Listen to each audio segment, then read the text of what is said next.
Today's topic is detection and measurement of radioactivity by gas ionization method.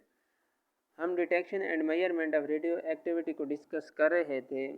उसके 3 method थे, एक photographic method, दूसरा gas ionization method, तीसरा scintillation method. हमने photographic method को discuss कर लिया था और आज जो हम डिस्कस करने जा रहे हैं वो गैस आयोनाइजेशन मेथड है। ये रेडिएशन सोर्स है। जब रेडिएशन पास होती हैं थ्रू गैस मॉलिक्यूल तो उन रेडिएशन की कुछ एनर्जी गैस मॉलिक्यूल को ट्रांसफ़र कर दी जाती है। जब ये एनर्जी आयोनाइज हो जाती है तो वो पॉजिटिव आयन और इलेक्ट्रॉन में चेंज हो जाती है, आयोनाइज हो जाती है।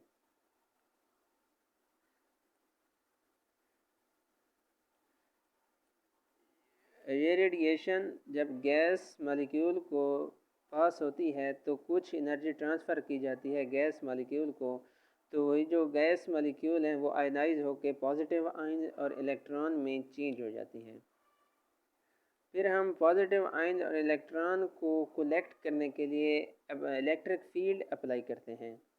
हम इलेक्ट्रिक फील्ड को अप्लाई किस लिए करते हैं? Due to collect the positive ions and electrons. Next हमारे पास है मैग्नीट्यूड ऑफ रिजल्टिंग करंट। जो रिजल्टिंग करंट का मैग्नीट्यूड है वो को रिलेटेड है अमाउंट ऑफ रेडिएशन के in to initially responsible for ionization. Magnitude of resulting current is को related with amount of radiation initially responsible for ionization. इसमें जो है वो आयनाइजेशन चैम्बर होता है।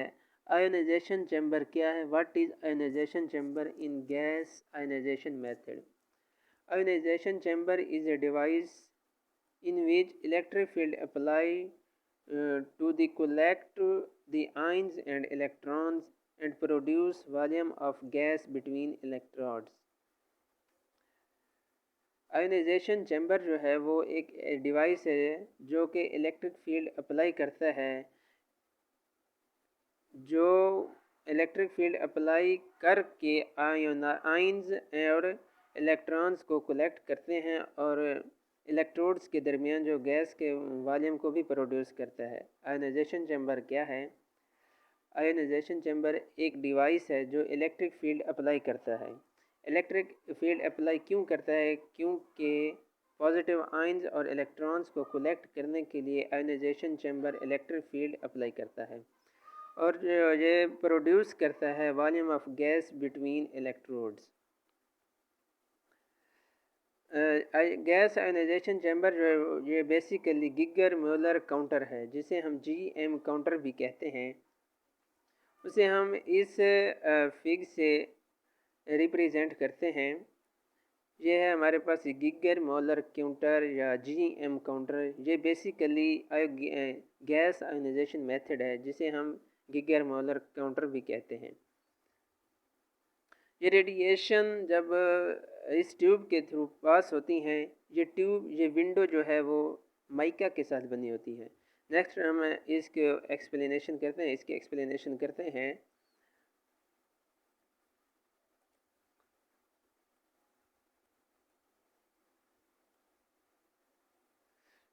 जो आयोनाइजेशन चैम्बर है वो कैथोड और एनोड पर मुश्तमिल होता है। जो आयोनाइजेशन चैम्बर है वो कैथोड और एनोड पर मुश्तमिल होता है। कैथोड एक सिलेंड्रिकल होता है और थिन टंगस्टन वायर से होता है जो कि fixed along axis of cylinder. जो आयोनाइजेशन चैम्बर का कैथोड है वो सिलेंड्रिकल होता है और थिन टंगस्टन वायर होता है जो कि फिक्स्ड होता है सिलेंडर के एक्सिस पर। जो एनोड है ये ट्यूब शेल सर्व्स हैं। जो आयोनाइजेशन चैम्बर है के जो कैथोड है वो सिलेंड्रिकल और थिन टंगस्टन वायर हैं और जो कि fixed along the axis of cylinder. जो एनोड हैं ये ट्यूब शेल सर्व्स हैं। अब हम GM काउंटर को एक्सप्लेन करें तो इसमें जब रेडिएशन ट्यूब के थ्रू गुज़रती हैं थ्रू विंडो, तो ये जो विंडो होती है ये माइका के साथ बनी हुई होती है। जब radiation tube through window made of mica, जो विंडो है वो माइका के साथ बनी हुई होती है, और जो ट्यूब हैं वो फिल होती हैं न्यूट्रल गैस। न्यूट्रल गैस क्या है? वो आर्गन है। जिस ट्यूब से रेडिएशन गुजरती हैं वो फिल होती है neutral gas at low pressure. Low pressure पर न्यूट्रल गैस से ये फिल होती हैं ये ट्यूब।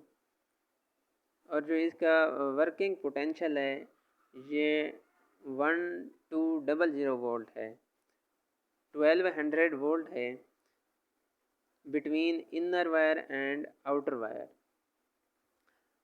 इसका जो वर्किंग पोटेंशियल है ये 1200 वोल्ट है between inner wire and outer tube. जब रेडिएशन इंटरएक्ट करती हैं विद फील्ड गैस तो प्रोड्यूस होते हैं positive ions and electron. Geiger Muller counter में जब रेडिएशन इंटर करती हैं with field gas then produce positive ions and electrons. ये जो प्रोड्यूस पॉजिटिव आयंस इलेक्ट्रॉन हैं, ये जो पॉजिटिव आयंस हैं वो मूव कर जाते हैं कैथोड की तरफ, और जो इलेक्ट्रॉन हैं वो एनोड की तरफ मूव कर जाती हैं। जब हम रेडिएशन को इंटरैक्ट करते, जब रेडिएशन इंटरैक्ट होती हैं विद फील्ड गैस तो प्रोड्यूस होती हैं पॉजिटिव आयन और इलेक्ट्रॉन। यही जो पॉजिटिव आयन है वो कैथोड की तरफ मूव कर जाते हैं, जो इलेक्ट्रॉन्स हैं वो एनोड की तरफ मूव कर जाते हैं। ये जो जीएम काउंटर है ये जनरेट करता है पल्स। ये काउंटर जो है पल्स जनरेट करता है due to free electrons. Counter pulse को जनरेट करता है ड्यू टू फ्री इलेक्ट्रॉन्स। जो पल्स के amplification of pulse from each ionization causes clicking sound in loud speaker.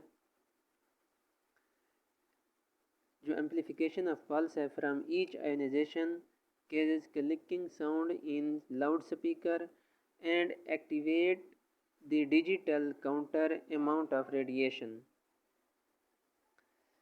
Amplification of pulse from each ionization causes clicking sound in loudspeaker and activate digital counter in amount of radiation। इसके साथ एक recorder भी attach होता है। वो recorder इस circuit में recorder attach होता है। रिकॉर्डर अटैच क्यों होता है? ग्राफिक डिस्प्ले के लिए। Graphic display intensity of radiation and time के दरमियान जो है वो ग्राफ को डिस्प्ले करने के लिए हम रिकॉर्डर को अटैच करते हैं। इसमें जो है वो रिकॉर्डर अटैच होता है। इस सर्किट में रिकॉर्डर अटैच किया जाता है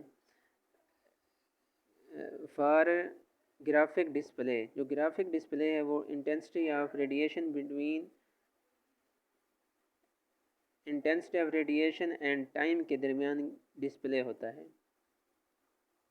इसके जो हम गैस आयनाइजेशन मेथड के हम मेरिट्स और लिमिटेशन देखते हैं। इसके जो मेरिट्स हैं ये हाई सेंसिटिव है। गैस आयनाइजेशन मेथड जो है वो हाई सेंसिटिव है और लार्ज पल्स प्रोड्यूस करता है। Gas ionization method high sensitive है, ये लार्ज पल्स प्रोड्यूस करता है। No further amplification. जो पल्स के साइज़ है ये इंडिपेंडेंट है नेचर ऑफ रेडिएशन के। इसके जो मेरिट्स हैं ये हाई सेंसिटिव है, large pulse produce, no further amplification, pulse size is independent to give nature of radiation.